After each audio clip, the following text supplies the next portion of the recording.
You know what time it is, no matter where you've been. So let's do it again. Listen up and let the sun shine in. We've got soul training.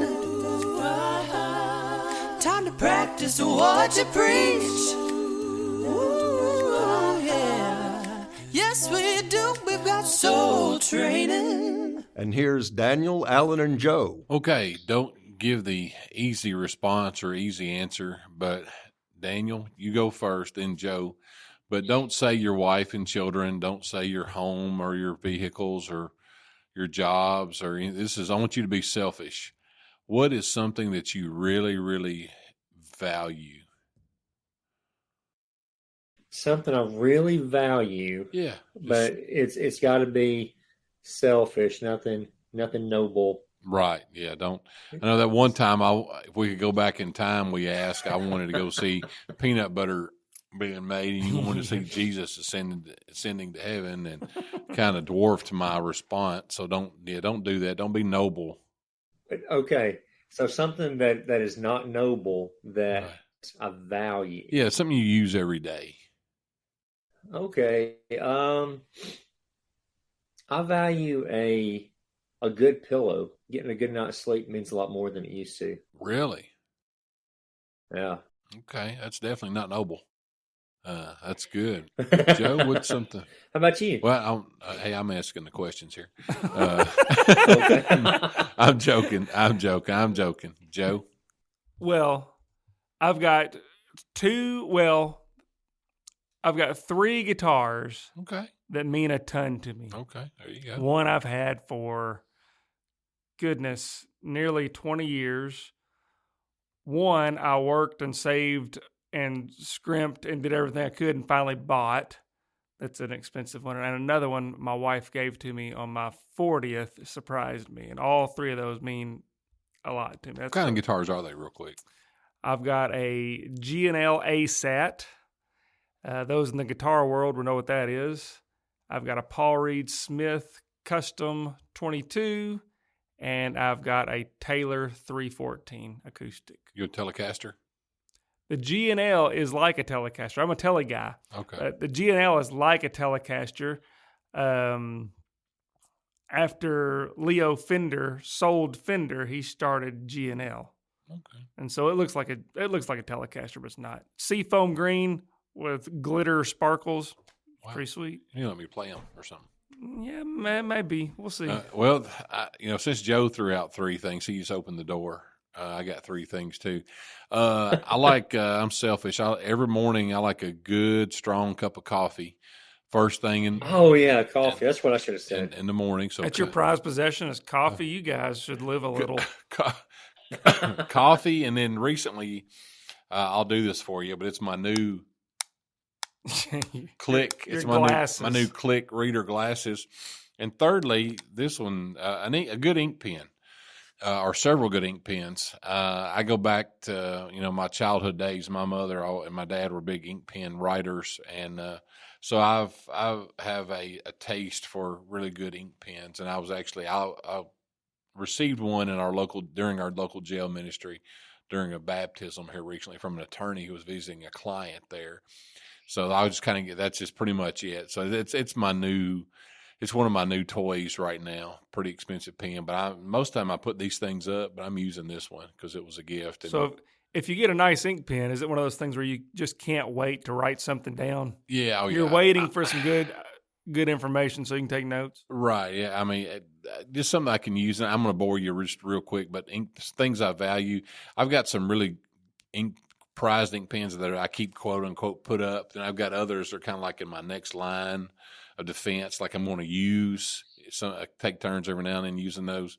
And then I've got my day-to-day work pens, which is, I've usually got 2 or 3 on me. It's my day-to-day go-to-work pen. So those are things I value. You value guitars. Daniel values a good pillow and some coffee. So we're going to talk about value just for a few minutes, and obviously the value of human life. And recently, and this is May of 2023, that in the last few weeks there's been several, and I don't mean to distinguish between low profile and high profile, but there's been several high profile shootings in, Kentucky and Tennessee. And then I think there was another one just Texas a few days ago at a mall. Is that right? Yeah. And so I guess that we've had this discussion. It just amazes me, not in a good way.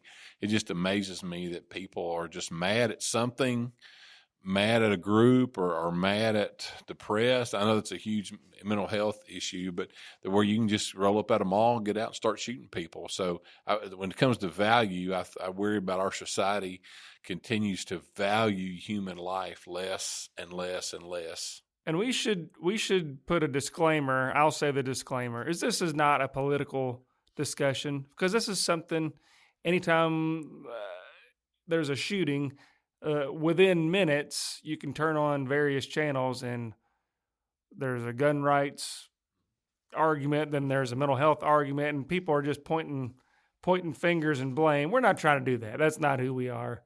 We're trying to look at this. Everybody's trying to take the current event and put it into whatever narrative they prefer. And it really doesn't matter what the facts of the case are. It's let's put this into our narrative and push whatever type of agenda we have. We don't want to be like that. We're right. Trying to be a bigger picture than that. That's right. And we're trying to look at this from a little bit different perspective of valuing human life. The value of human life, not so much gun rights or any of the other talking points.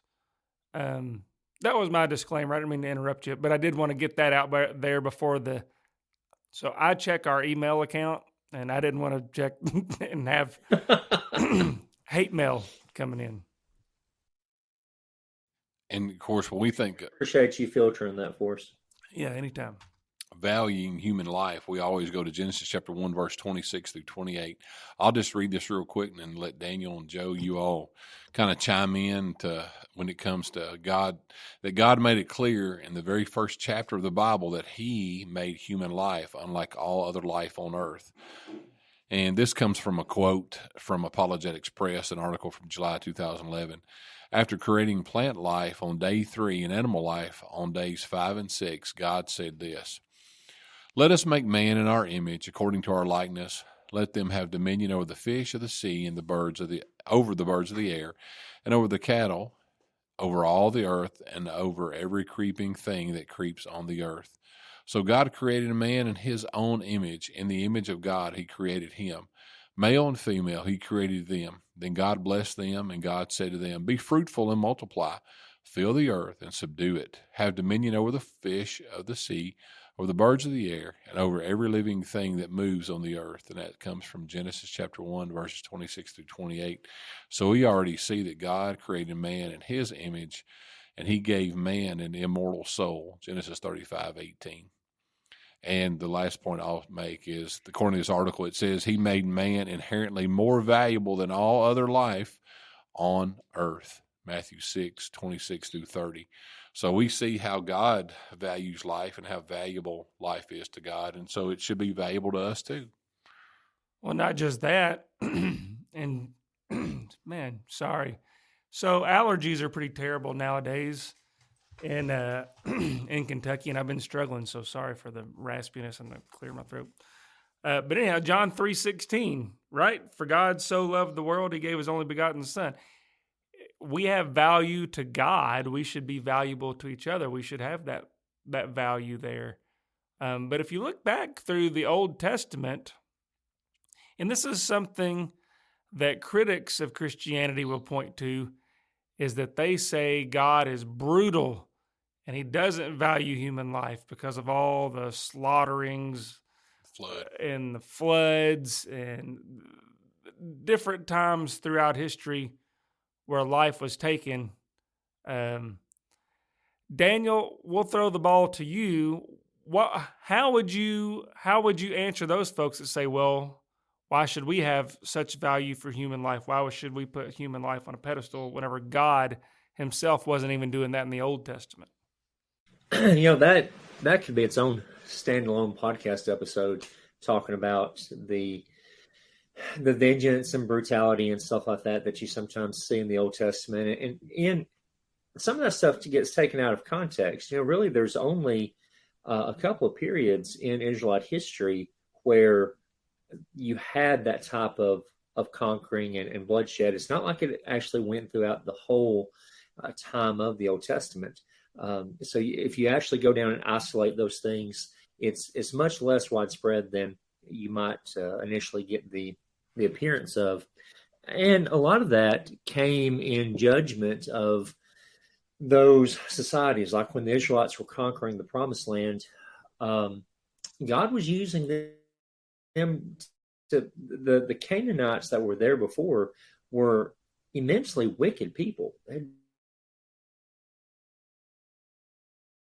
done terrible, terrible things, talking about child sacrifice. God was, in addition to delivering this land to his people, the Israelites, he was rendering judgment on a very horrible society.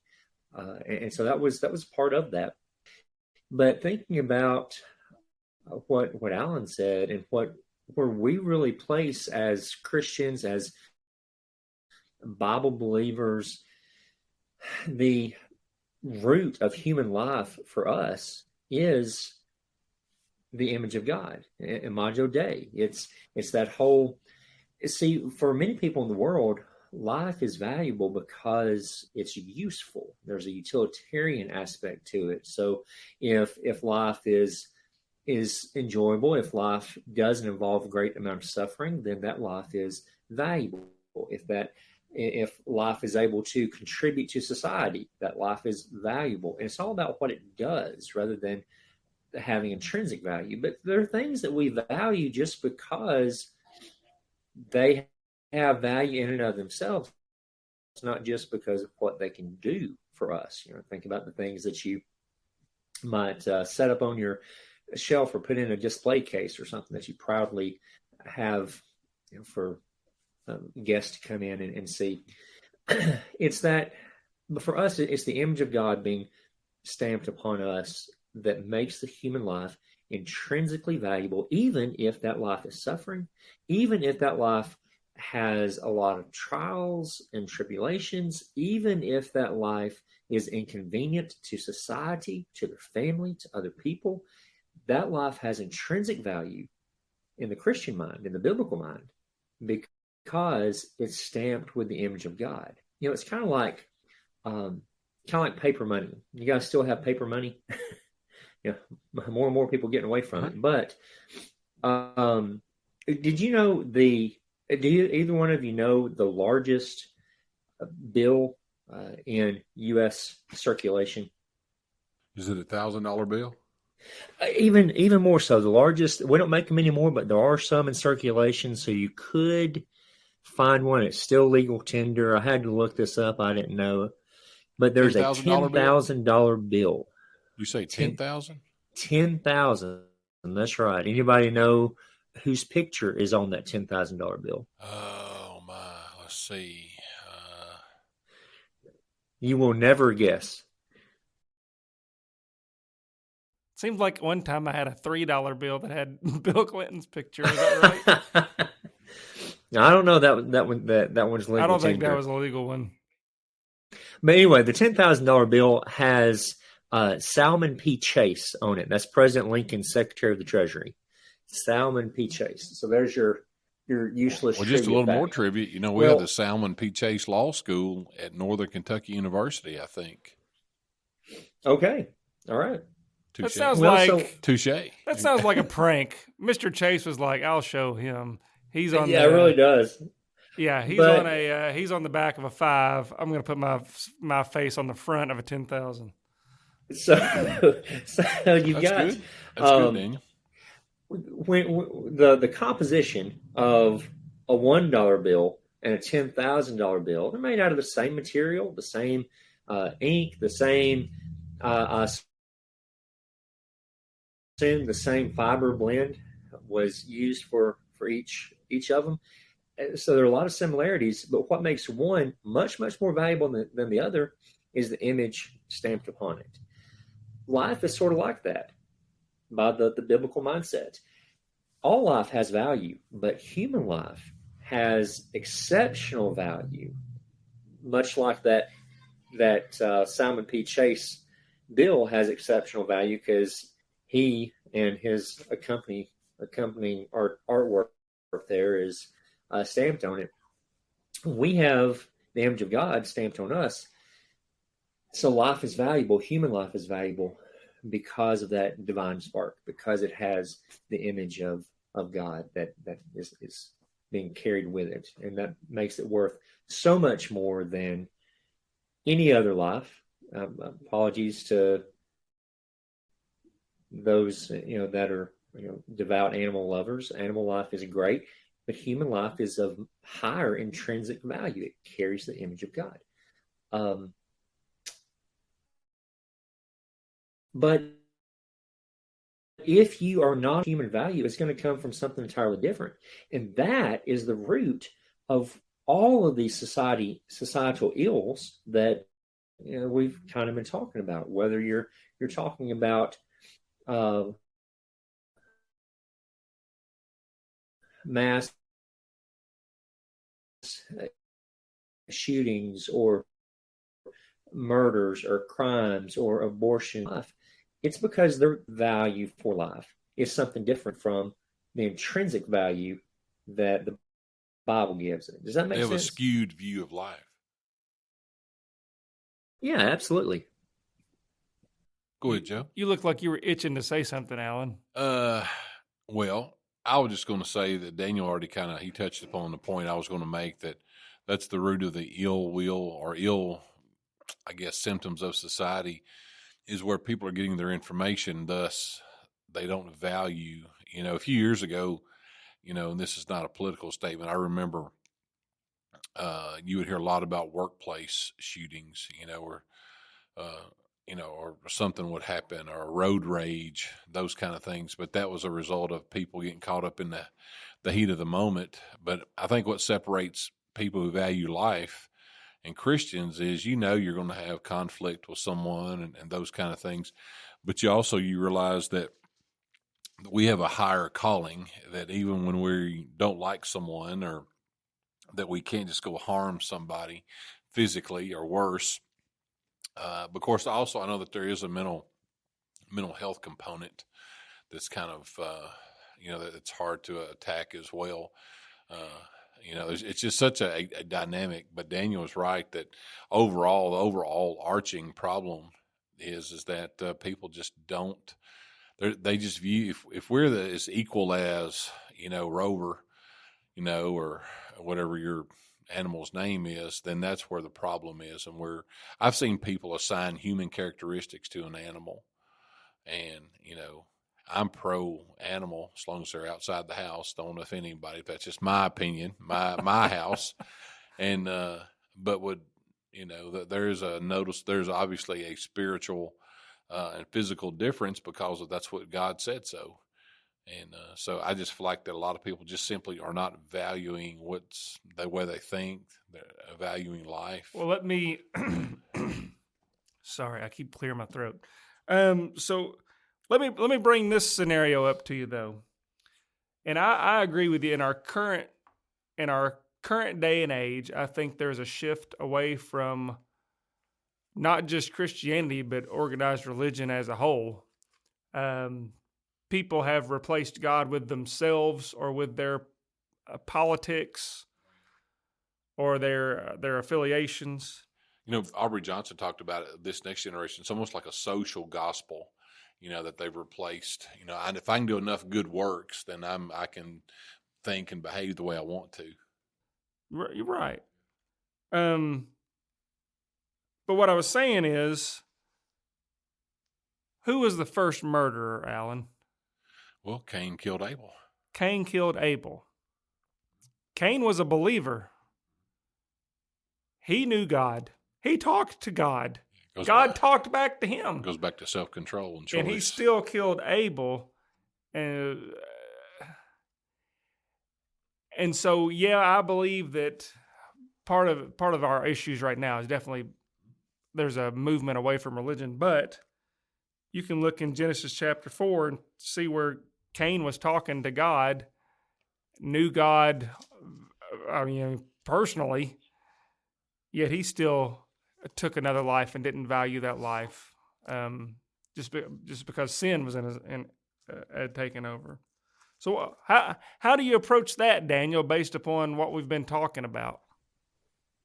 Well, a person can be deeply religious, but that doesn't mean that they have the mind of God in them, the mind of Christ. Deeply religious people do terrible things. That's not a guarantee that they are approaching things the right way or the biblical way. So just because Cain was acquainted with God, certainly was no, which obviously he did not. I mean, even the demons believe and tremble, right? You're right. But they're not pleasing to God. Right. So I guess, so we've got about 10 minutes left, Daniel. Daniel's, if you can't tell, is calling in. So I guess we've identified the problem. All right, fellas, here's the hard part. What's the solution to it? Well, How do we show that life is valuable to those out there? Well, I think our country's taken a huge step in that direction by reversing laws on abortion. That's still a hard-fought discussion, and still those discussions are still happening and still being highlighted.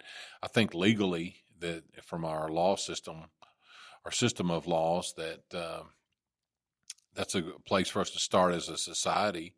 But I think it's an opportunity for us as the church to continue to show value by teaching, by evangelizing, and helping, caring about those other folks. Yeah, loving each other. And this is, we say we're not going to be political, and we're not. Now, I have heard somebody talk about one political group is anti-abortion, but then when kids are born or babies are born, these kids get into adulthood, then this one political party is accused of not wanting to help them as adults.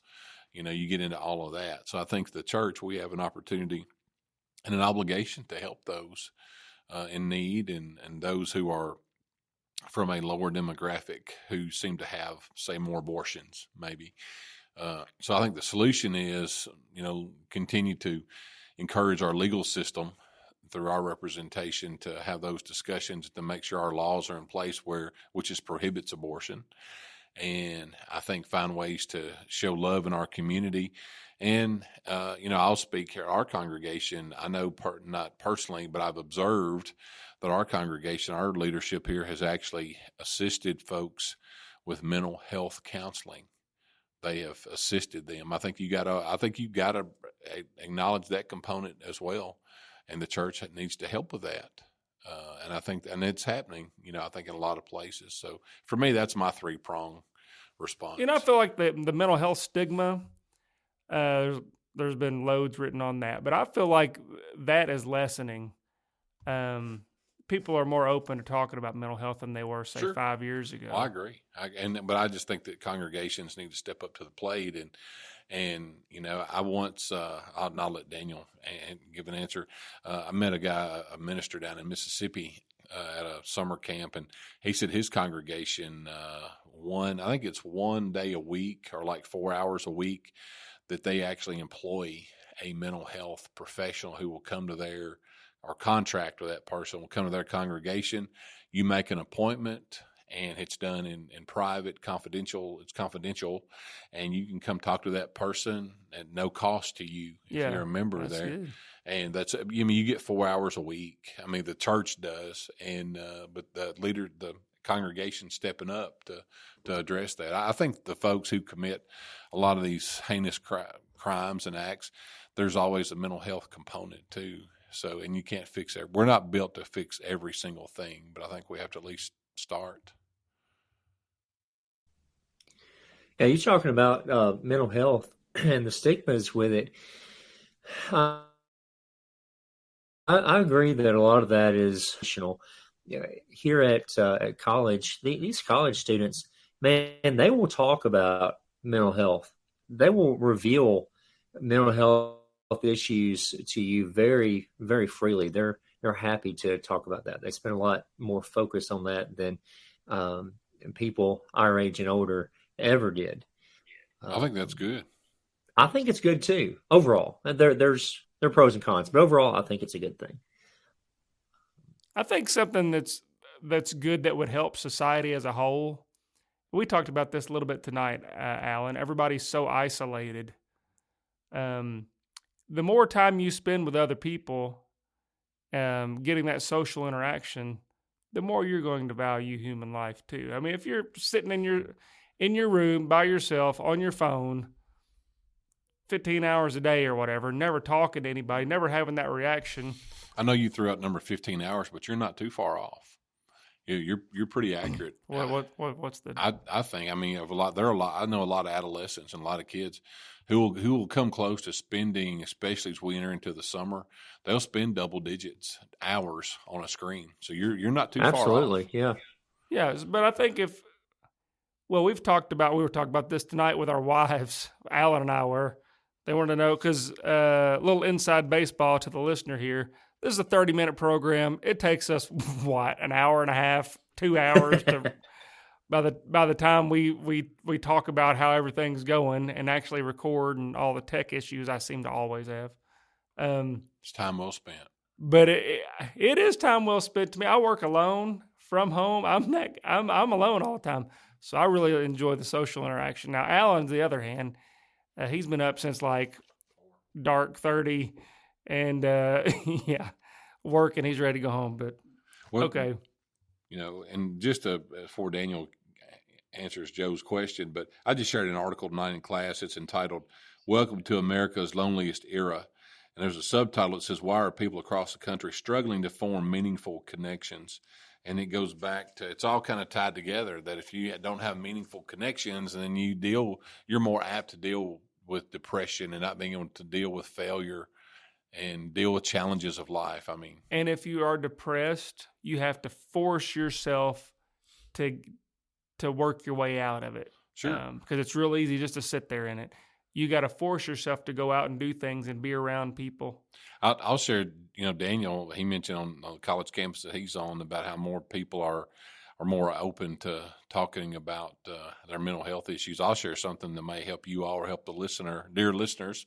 But for a long time, I've struggled with a lot of OCD issues. We joke about it sometimes, but a lot of OCD issues, a lot of anxiety, a lot of those things. So I've forced myself to do some kind of self-treatment, some, looking, doing some research on my own, some strategies, because I've learned that we all have some type of tendencies, personality disorders, somewhere along the line. Most of us do. So that's just my observation. So don't be afraid to talk about it, and don't be afraid to do, some safe research and train yourself to deal with what you're dealing with. Yeah. We're going to let Daniel answer. Yes, go ahead. We took off. Yeah. I mean, I agree with you all. My answers, I guess my 3-prong answer would be Jesus. I know maybe that sounds trite, but he's the answer to everything. And the more people can be brought into a relationship with Jesus, the more these ills are going to be corrected. And the second prong of that is closely related to that is love. Love one another. Love your enemies. That's where so much of this is missing politically, societally, everything is people demonize their enemies. They depersonalize their enemies so that they're just these, keyboard warriors. There's not the, I think it was Mike Tyson once said, Alan, maybe you told me this one time. I don't know. Everybody's got a plan to get hit in the mouth. Well, he said that what's wrong with society is too many people have gotten used to talking a certain way behind a keyboard without anybody punching them in the face. I don't think I said that one, Daniel, but I agree with you. So, I mean, don't agree with me, agree with him. But yeah, it's easy to completely begin acting like the people that view things differently than you, whether it be politically, socially, whatever, like they're just intrinsically evil. They're not human. They're they're not worthy of life. We got to love our enemies. And one of the best ways to destroy our enemy is to love them until they're not an enemy any longer. That's one of the really ironic things about Christianity. Think about how Jesus won his victory in what the world would view as being defeat. He's sacrificing himself, and this is how he actually wins the great victory. So Jesus, love, especially loving our enemies, and prayer. I mean, vote, be active in those ways, but prayer is going to do more to change the world than anything else like that. So just make that an active part. Ask God to intervene. I believe that God is in control of this world, and we need to petition him to intervene just as strongly or more strongly than we petition our lawmakers. That's my 2 cents. We got trumped again. I know. That's good, though. Hey, That's that's good. fine. Very good, Daniel. That's excellent. I think it's good. Did you know that Mike Tyson's a religious guy? Did you know that, Alan? No, I wasn't sure. I've heard that, but I wasn't really sure. But Yeah. how is that? Wait, is this Yeah, a he joke? punches Is there a people punchline coming? Yeah, well, he punches people in the faith. Oh, Okay. you may have to edit that out. I'll insert crickets for that. I thought he was a whisk taker. Oh, please don't. I think all three of us are on the right track with our responses. I mean, I really do. I like Daniel's responses, and I like yours, and I like mine. So I mean, there's a lot more could be added. I'm sure, but I just think it'd be applicable. Like Daniel says, God is in control. Petition Him, be faithful to Him. I think even for me, something is if more folks would get up and look at God's word, look at Scripture. I find myself in the mornings, if I can just sit down with my cup of coffee and a pen and my readers and read through Psalm 23, read Psalm 51, something like that. And my day, it just seems to go better. It just does. I mean, I don't know. I mean, I know why, but I feel like in a cluttered world, so many folks are doing that 10 or 12 hour screen time, and everything's just exacerbated. And I think you're right, but Dr. Frank Turek always says, why folks are talked out of Christianity? It's because they've never been talked into it. Exactly. And so Amen. Christians need to it's time to rally and start evangelizing. We do a great job. I've said this before. We do a great job of keeping house and taking care of each other. We do a pretty terrible job of taking the word outside of the walls of the building there. I agree with you, Joe. And so we got to do it better. Everybody, me, especially me included. But we need to do that. But Daniel, that's our time. I know you're not with us. You can't see the time. Is there anything else, Alan, Daniel? Y'all need to. You got a better Mike Tyson joke than what I had? No, I don't think so. I just know thuns out, guns out. That's the only one. That's not really a joke. It's just a little phrase.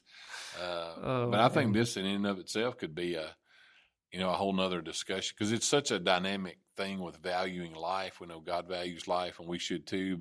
But the three of us do, but Christians are such a small percentage, and I just see so many people in the world by the way they dress, act, think, talk, behave, that they don't value life. And how can we combat that? We put our armor on and head out. Yeah, right. Okay. All right. Well, it looks like we may have lost Daniel.